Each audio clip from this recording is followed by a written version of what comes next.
At the nodal points of our life, the limiting dharma karma and the current prarabdha karma act with particular force. In fact, if a person is not a sadhu, there is no chance of transcending them. Only through the tapasya of a sadhu can this be accomplished. The first nodal point is the entry of consciousness into the mixture of the mother's ovum and the father's seed during the parents' sexual union. When the soul abides in the space of the subtle world, the sexual act of the future parents generates powerful energetic vortices.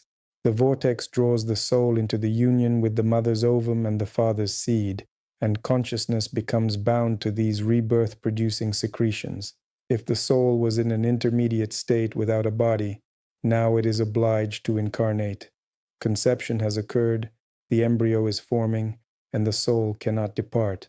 The second nodal point is birth from the mother's womb. When the union has taken place and gestation proceeds, birth inevitably arrives. The third nodal point is the whole of life with its principal events, the growth and maintenance of the organism, maturation, marriage, accumulation of wealth, fame, sex, the birth of children, attachments, and property. This long layer of life is difficult to control if a person is not a sadhu. It is called the stage of karmic actions. Different people pass through it with different degrees of ease, but for everyone it is a nodal point. Birth in samsara has occurred, the body has been obtained, and it is compelled to perform karmic actions. Having been born, we must walk, eat, sleep. The energy of desires holds us in the cage of body and world until its charge is exhausted. The fourth nodal point is aging and death, the dissolution of the 5 elements. The earth element dissolves. A person feels as though the ground is leaving from under the feet. The water element dissolves. A tearful mood arises, and mirages are seen. The fire element dissolves. The body is seized by heat, and visions resemble a burning forest. The wind element dissolves. A sense of lightness and rotation appears, with chaotic visions. The space element dissolves. A sense of space arises, at first indistinct and then as pure light. Breathing ceases. Next, the 5th nodal point is the experience of primordial light. No one can avoid these nodal points. They are inevitable, regardless of mind, wealth, or spiritual practice. After the dissolution of the 5 elements, the soul stands before primordial light, before God. If the soul is impure, it recoils as from a magnesium flash and moves toward dimmer, familiar worlds, the lower levels of astral space, where the intermediate state begins, antarbhava. If the soul is pure, it integrates with the light, and the process of jyoti yoga begins, the dissolution of karma and liberation. Integration with this light requires the deepest presence. Memory must be purified, and the subtle body must be stable. Then it is said, the light of the sun joins with the light of the mother. The soul is like a son sitting on his mother's lap, openly and joyfully. If, however, there are impurities, attachments, egoism, and no contemplative samadhi, integration is impossible. The soul recoils, quickly falls out of the light, and goes into dimmer worlds. The search for a new world for incarnation begins, and the process of rebirth repeats. At the 5th node, liberation is possible. If a yogin, during life, practiced Shambhavi Mudra, Brahmavichara, purified himself, and deeply established himself in the natural state, in Sahaja Samadhi, then, upon experiencing the 5th node, he is liberated. The soul no longer returns to the circle of birth. As milk is poured into milk, as butter into butter, it unites with the non-dual light of Brahman. If, however, liberation did not occur at the 5th node, a 6th node arises, the moment of exit from the light, the appearance of dualistic thoughts, ghostly visions, and mirages. Everything that is within materializes. Imagine meditation. Thoughts come to the mind, and now all of this manifests. This state is inevitable if one did not manage to be liberated at the 5th node. The 7th node is travel in the mental body.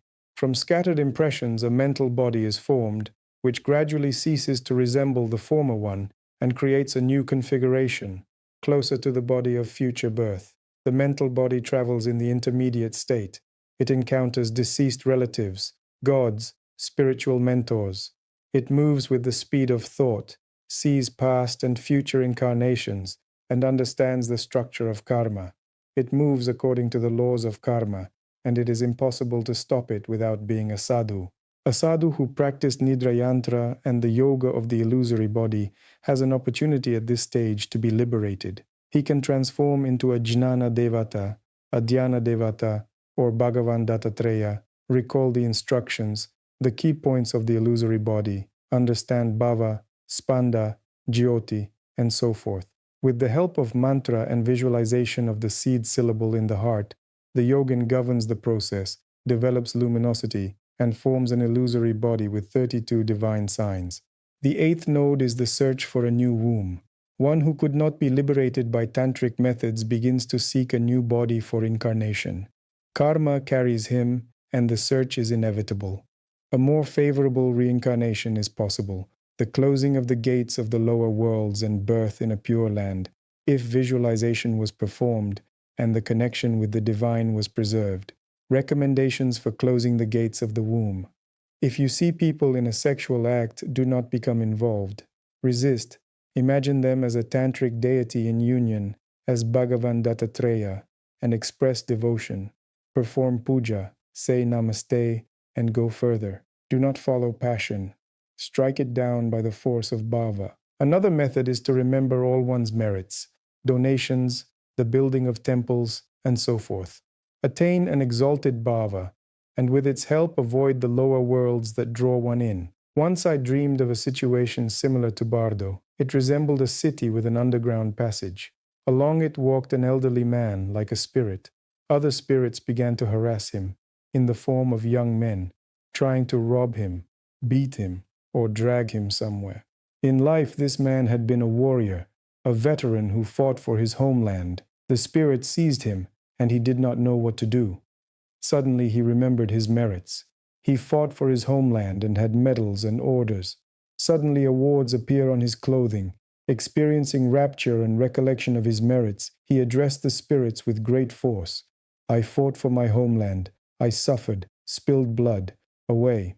All the spirits scatter, and he went further in an exalted bhava. Thus he used this method of closing the gates of the womb. He did not allow negative beings to drag his soul away. Merits truly work. Memory of them really helps. I was inspired that a person could be freed thanks to his heroism. Perhaps he went to the heavens for warriors, kshatriyas who fell in battle or risked their lives. Such heavens also exist. To close the womb, different methods can be used. Remember one's merits. Imagine men and women in union as tantric deities. Perform puja to them and see them in a pure dimension. Visualize light in a luminous space and enter it. Thus the gates of the womb are closed. The path to a new birth is blocked, and the soul can move toward higher worlds, pure lands, and heavenly dimensions. If a yogin possesses the practice of the illusory body, he can do this by a simple transformation, recollecting the Ishta Devata or the refuge tree. In general, it is important to recall any action capable of changing bhava, sustaining visualization, and directing the mind to higher dimensions. Through devotion to the Ishta Devata, one can invoke the power of Anugraha Shakti, which also frees a person from birth in the womb. If a yogin was a good contemplator, he can regard the world as an illusion and, abiding in contemplative presence, ignore all visions and be absorbed in this state. At this stage it is not easy. Consciousness is constantly subjected to attacks. Dense energies must be released. If a person practiced mantra yoga, he should remember his mantra, the guru mantra or the seed mantra of the Ishta Devata, and continuously recite it. This also helps to close the gates of the womb. If this too does not succeed, it remains to be born in a favorable family, with kind, devout parents, so as to meet the guru early, hear Dharma, have the opportunity to continue spiritual practice, and recall sadhu samskaras from a past life. The practice of the four immeasurables is also important. Daily meditation that transforms consciousness. However, the result depends on the quality of your love. If human limited love dominates, you become bound to the human world. To enter higher worlds, love must be refined, transforming it into prema, the purest devotion. The higher and purer the love, the more subtle states of Maya can be dissolved. Through such love, one can be reborn in the upper astral world, at the stage of the seventh node, during traveling in the mental body. These nodal points must be completely purified in the process of sadhana, since they are anchors connecting our consciousness with samsara. They are called nodal because in these places powerful dharma karma acts, which are impossible to bypass. One can only live through these moments, but living through them, we can remain in a state of awareness, purity, exalted bhava, or transformation into a deity, or else sink into confusion, uncertainty, and clinging. Without purifying these key moments, it is impossible to rise above the human level, let alone attain liberation from the cycles of samsara. We perform various sadhanas that allow the nodal points to be purified. What is purified in the process of offerings, rituals, visualization of oneself as a tantric deity, mantra sadhana, contemplation, or sankalpa? First, our social instincts are purified. We live in society, and our life in it is quite instinctive. Cultural tendencies, habits, inclinations, and imprints accumulated in everyday life through education, relationships, and intellectual development form attachments. Clinging to intellect, social ties, and personality is all connected with manasa karma. Accumulated knowledge and habits become anchors if we have not mastered self-liberation. Mental self-liberation is the first step. It consists in finding pairs of opposites in any experience, then revealing their source, the absolute, Brahman, and defining the qualities of Brahman, which is free of opposites. This makes it possible to abide in an unbreakable state of mind. At the level of mental self-liberation, concepts literally disperse as a laser beam pierces any illusion.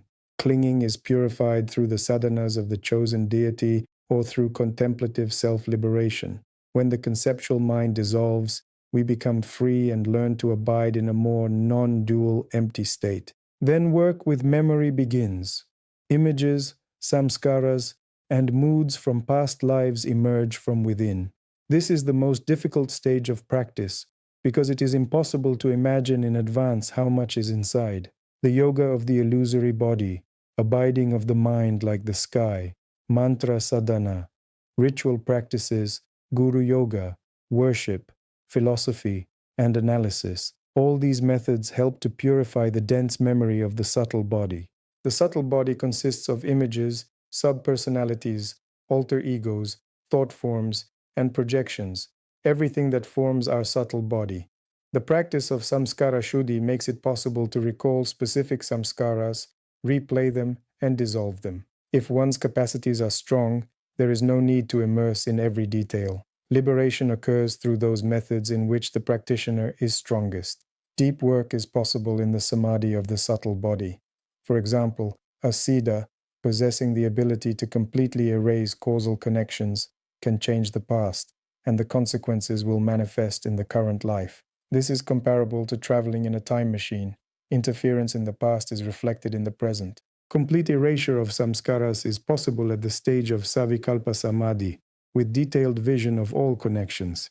It is carried out through svatantriya shakti, which depends on jnana shakti, abiding in emptiness, in non-dual Brahman, the ability to remember aham brahmasmi, sarvam eva brahma, and to abide in a mind like the sky.